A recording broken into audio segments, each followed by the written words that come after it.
ગુજરાતના ગોંડલની જે ઘટના સામે આવી છે એમના પડઘા હવે રાજસ્થાન સુધી પહોંચ્યા છે। રાજસ્થાનનું જે નાગોર જિલ્લો છે ત્યાંના જે સાંસદ છે હનુમાન બેનીવાલ તે પણ હવે લડી લેવાના મૂડમાં છે, કારણ કે સૌથી પહેલા એમની એક ટ્વીટ સામે આવી હતી, સીબીઆઈની જાંચ કરવાની માંગ કરી હતી અને હવે તેમણે જબરદસ્ત રીતે હુંકાર કર્યો છે અને એ પણ ગોંડલ આવવાનો। નમસ્કાર, નિર્ભય ન્યૂઝ સાથે હું છું રિદ્ધિ।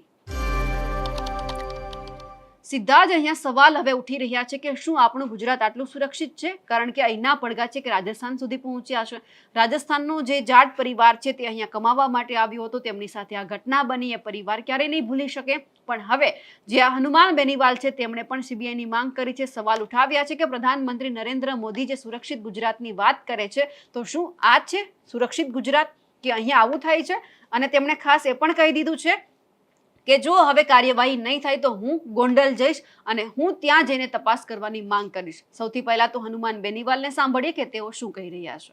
पिता पुत्र जो उनका बेटा यूपीएससी की तैयारी करा वहाँ पे, और पिता पुत्र जा रहे थे तो वहाँ के कोई बाहुबली पूर्व विधायक जयराज जडेजा है जो अभी अभी किसी आपराधिक मामले से जेल से इनका परिवार छूटा है, और उनके घर के सामने कोई उनकी बाइक खराब हो गई या क्या हो गया तो इस बच्चे को उठा के सिक्योरिटी गार्ड अंदर ले गए घर के, विधायक के घर के, और फिर सिक्योरिटी गार्ड के साथ उनके बेटे ने और विधायक ने उनके साथ मारपीट करी, फिर बच्चे को बाहर पटक दिया। उसके बाद इसके पिताजी बच्चे को उस कमरे पे ले गए जहाँ ये पढ़ाई कर रहा था, और उसके बाद से उसी दिन सुबह से बच्चा लापता था। ये चाहते भी सीसीटीवी फुटेज बता रहे वहाँ के, वो कह रहे हैं कि लोकल पुलिस ने गायब करने का प्रयास किया। मैं इस मामले के अंदर सीबीआई जाँच की डिमांड मैंने करी है, क्योंकि गुजरात पुलिस के अंदर इस बाहुबली का बहुत बड़ा रुतबा है, और मैंने अभी गृह मंत्री जी से टाइम भी मांगा कि होम मिनिस्टर से हम मिलें, प्रयास करें, हम एचएम या पीएम तक इस बात को पहुंचाएं। और लोकसभा के अंदर मैंने इस मामले को उठाने का प्रयास किया, लेकिन बीच में डीएम के और दूसरे दलों ने जो बेल में नारेबाजी की, उसकी वजह से 0 ओवर के कुछ मामले बच गए। लेकिन मैं प्रयास अभी और करूँगा कि इस मामले में कैसे न कैसे इस परिवार को न्याय मिले।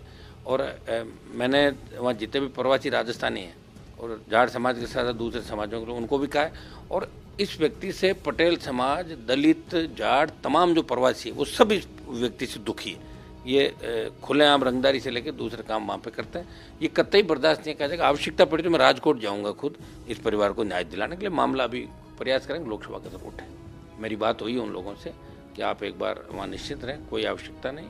RLP के कार्यकर्ता भी पहुँच रहे हैं, दूसरे लोग भी पहुँच रहे हैं, और मैं दूसरे लोगों से भी, दलों से भी आह्वान करूंगा कि ऐसे आपराधिक प्रवृत्ति के व्यक्ति के खिलाफ मोर्चा खोलें। जब मोदी जी को आह्वान करता हूं, और मैं उनसे निवेदन भी करूंगा कि प्रधानमंत्री जी आप कौन से देश को ठीक करने की बात करो, आप तो गुजरात के अंदर ऐसी घटनाएं हो रही जहाँ हमारे लोग सुरक्षित नहीं हैं, जहाँ हमारे लोग एक सुरक्षित प्रदेश के हिसाब से वहाँ रह रहे हैं, बसर कर रहे हैं, गुजरात को कमा के दे रहे हैं, वहाँ पे मेहनत कर रहे हैं। कोविड के अंदर हमारे लोगों को बहुत बड़ा योगदान रहा, और इस तरह हमारे बच्चों की हत्याएं वहाँ करने लग जाओगे तो ठीक नहीं रहेगा।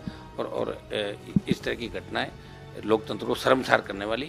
और गुजरात के अंदर भी अगर न्याय नहीं मिला तो आप सोच लो देश के दूसरे कोनों में क्या न्याय मिलेगा किसी व्यक्ति को।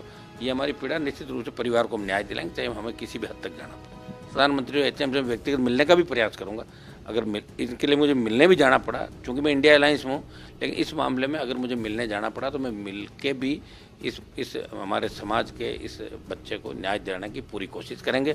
इसके बलिदान को व्यर्थ नहीं जाने देंगे। जो भी दोषी है, चाहे कोई भी हो, चाहे हत्या हुई, चाहे और संदेहास्पद जो हत्या का ही आरोप लगा रहे, जो भी हुआ इस घटना में, जो दोषी है वो सारे सलाखों के पीछे होंगे। और सीबीआई जांच की हम डिमांड करें ताकि दूध का दूध और पानी का पानी हो।